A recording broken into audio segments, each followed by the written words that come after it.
Saya Nurida Safia daripada Predator SMK Dato' Ahmad Razali.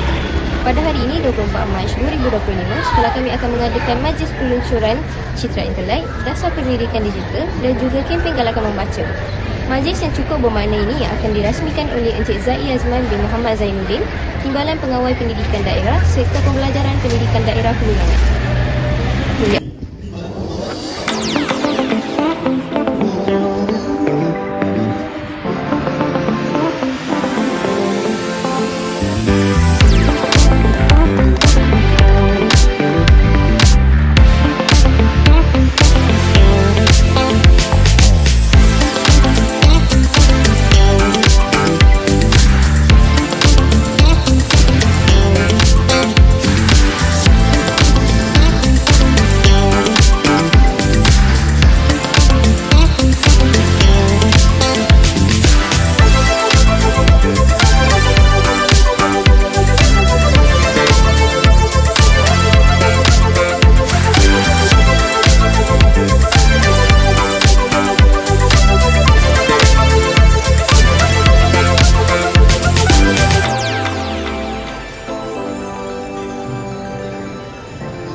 Iaitu hanya lulus SPM sahaja.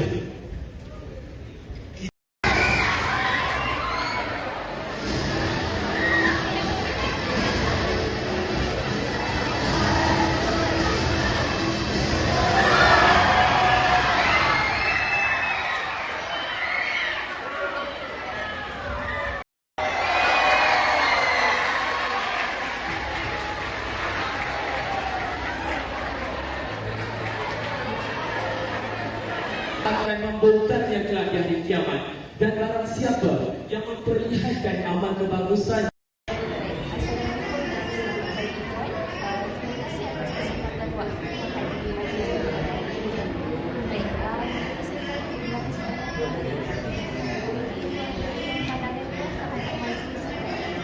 Assalamualaikum warahmatullahi wabarakatuh. Terima kasih banyak atas kesediaan mengundang saya ke majlis ini, dan seperti yang kita tahu majlis tadi berjalan lancar, tetapi yang lebih penting adalah apa yang dirancang sebentar tadi ataupun sebelum ini bila dirasmikan majlis itu, dedahkan segala maklumat yang akan berlangsung.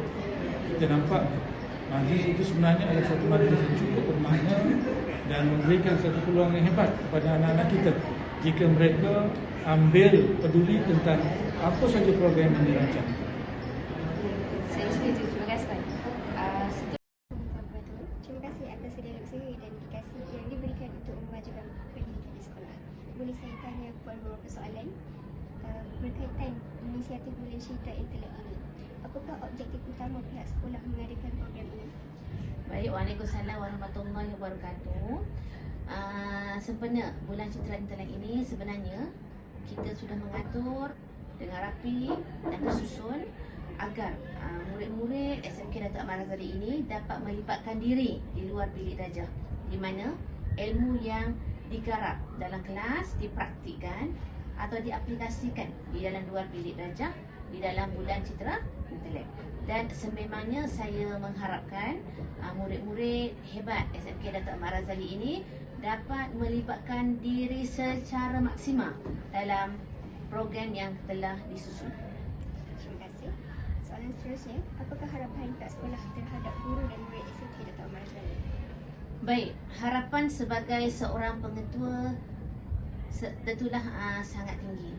Saya mengharapkan kemandirian murid-murid SMK DA ini dan juga guru-guru berkualiti SMK ini dapat bersama-sama membangunkan sekolah menengah kebangsaan Dato' Ahmad Razali yang kita cintai ini ke persada yang lebih tinggi. Cemerlang dalam bilik darjah, cemerlang di luar bilik darjah, cemerlang sebagai seorang insan di dunia dan di akhirat. Terima kasih Puan. Setiap pertemuan pasti ada kesusahan. Hari ini berhasil dari sekolah ini. Kami harap apa yang dikongsikan dapat menjadi inspirasi kepada kita semua. Marilah kita terus bersama memajukan dunia digital dan membaca dunia masa depan yang lebih cerah. Sampai berjumpa di lain